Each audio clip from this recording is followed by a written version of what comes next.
The island of Sri Lanka has a central mass of hills rising to about 2,500 meters. Forest cover in the higher altitudes would have been most desirable.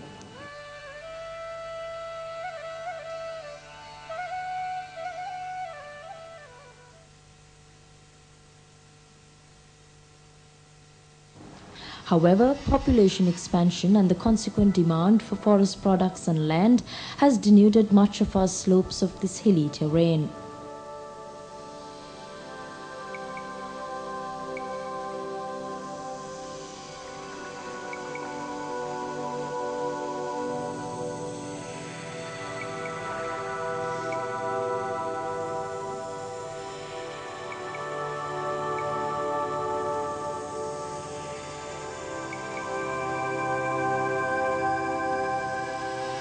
The result has been the destabilization of slopes and consequent increase in the frequency of landslides.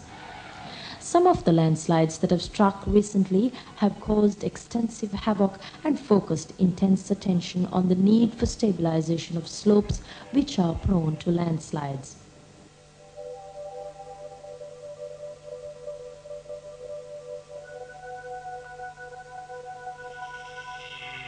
The earth slide at Wattawalla is known to have a history spanning over 50 years.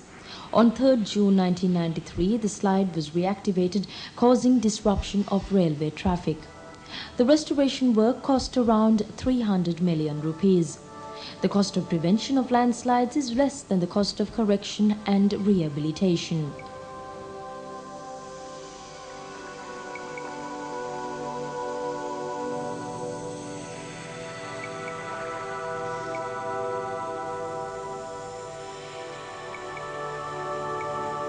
On 8 October 1993, an earth flow at Hela Uda on the Ratnapura Vevalvattu road killed 31 people. The event was preceded by nearly 300 millimeters of rain in 72 hours.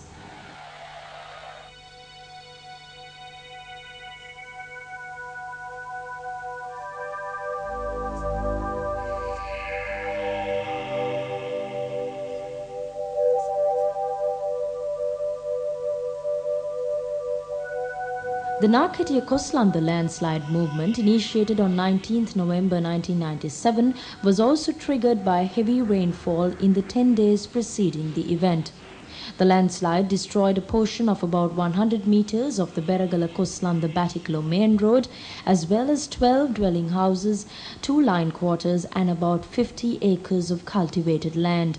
It remains an unstable slope, defying remedial measures. A landslide is a name given to the downhill movement of large amounts of soil, mud, rocks and other debris triggered by torrential rains. There are many different and complex types of landslides. Their classification emphasizes the type of movement and the type of material involved. There are 5 types of movements: falls, topples, slides which are rotational or translational, spreads and flows, and 3 types of material: rock, debris and earth. Combination of the type of movement and material gives us the classification of landslide. An example is the rock fall, debris fall or earth fall. Here is an example of a rock fall. The rocks detach themselves and descend through the air by falling, bouncing or rolling. This is a rock topple. It is the forward rotation out of a slope of a mass of rock about a point or axis below the center of gravity of the displaced mass. The diagram illustrates a toppling failure in hard rock. Here we have an earth slide on a slip surface underneath. One can recognize a head and a toe or foot. Due to the displacement of the soil mass, subsidence occurs at the head of the earth slide.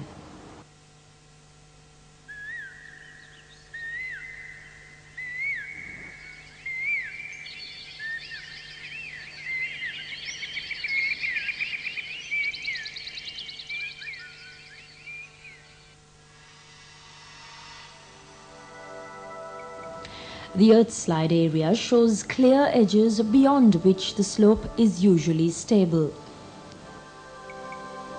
Rotational slides move along a surface of rupture that is curved and concave. They usually occur in homogeneous material. In translational slides, multiple failures occur one after the other in sequence. The Koslanda landslide is one such example.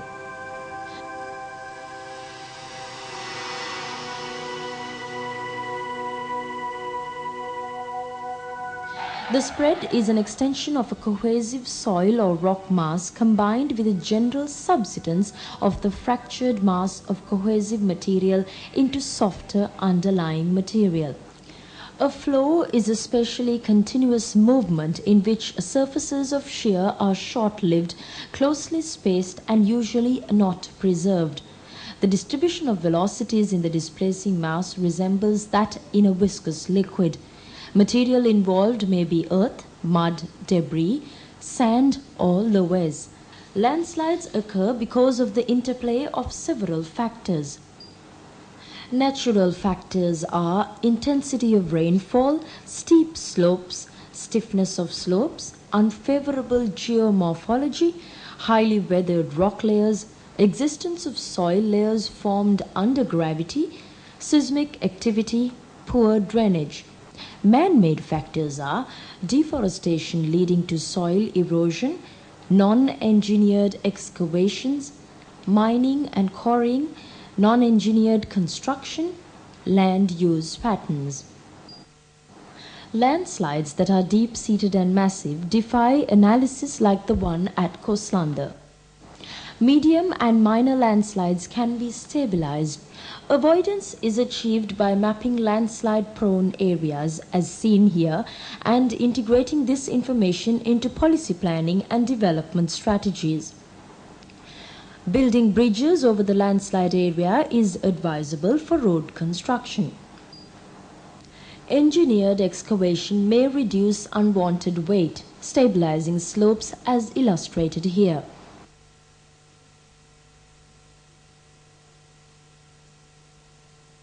Reduction of driving forces is achieved by effective surface and subsurface drainage. The reconstruction at Wattavala has accommodated both surface and subsurface drainage.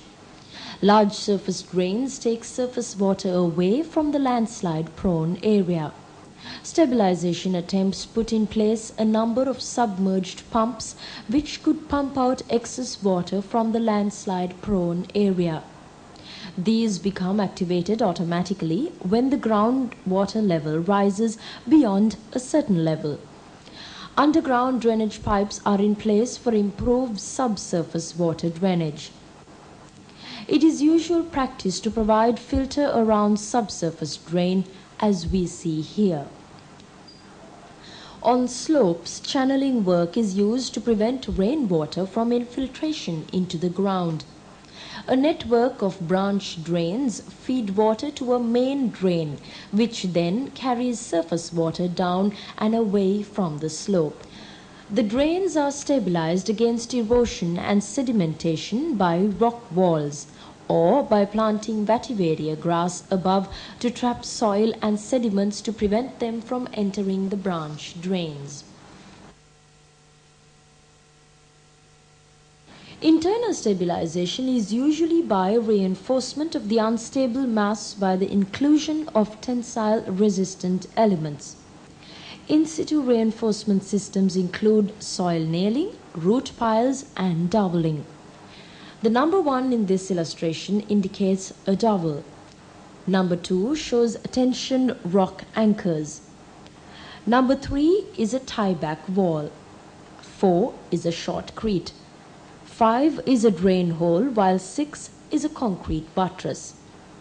Dowels are composed of reinforcing steel grouted into holes drilled in the underlying stable rock with a cap of reinforced concrete encasing the exposed steel.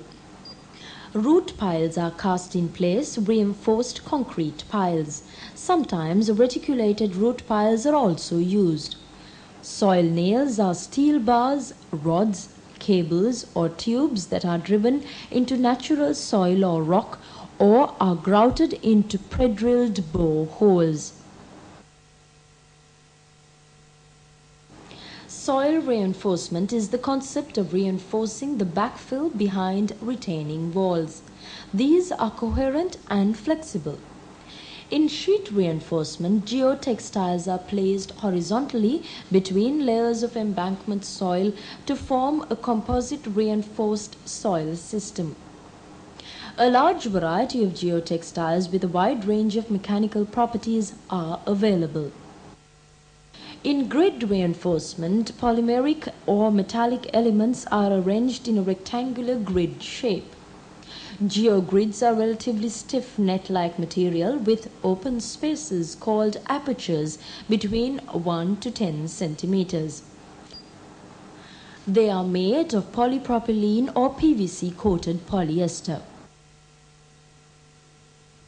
Increasing resisting forces is achieved by biotechnical methods, engineering structures, or a combination of both. Biotechnical methods are effective against protecting slopes from soil erosion. Deforestation strips the slope of protection against falling rain and removes plant roots which anchor soil together. Soil erosion may produce topographic changes which may activate landslides.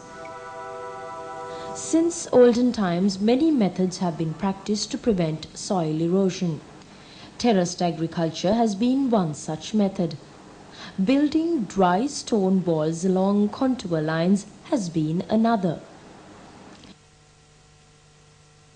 The growth of plant hedges along contour lines break the flow of surface water and trap soil and sediment.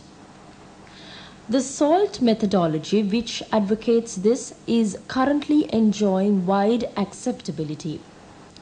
Many plant types are used depending on their additional utility value. Vetiveria grass is perhaps the more commonly used plant type. Reforestation of landslide areas is essential. Here we see the reforested Watervilla landslide. Plant cover help in evapotranspiration, thereby reducing pore pressure. Engineering structures may bring about external stabilization or internal stabilization. External stabilization is achieved by applying a resisting force at the toe of the landslide. Methods are in situ walls, gravity walls, braced walls, or tied back walls. An example of an in situ wall is pile driving. What we see here is the process of driving piles at a shoreline. The same process is done to stabilize the toe of a landslide in situ. There are many types of gravity walls. This is a simple tire wall. The principle behind a buttress is to provide sufficient dead weight or restraint near the toe of the unstable mass by filling it with rock or soil. Cement masonry, dry stone walls, or concrete walls are rigid structures. The cantilever is reinforced concrete with a stem connected to the base. Cribs are interlocking elements of wood or concrete. Gabions are rock-filled wire baskets which are stacked one above the other. Both crib walls and gabions are elemental systems which are flexible to tolerate movement.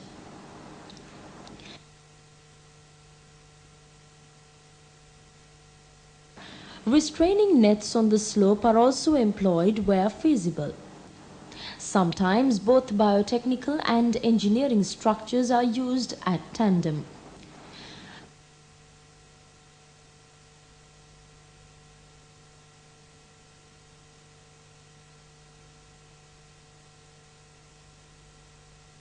Tied back walls are more convenient than braced walls, as braces usually block up usable space in front of the wall.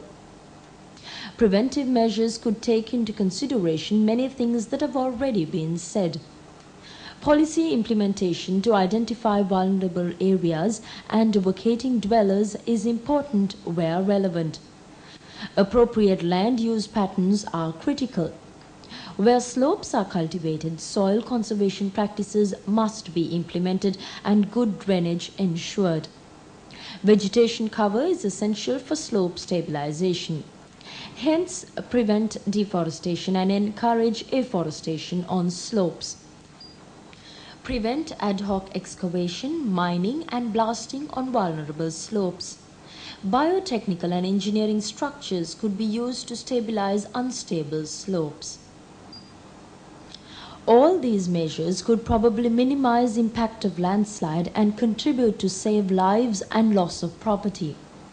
NBRO could advise you on correct practices and provide guidelines whenever you need assistance.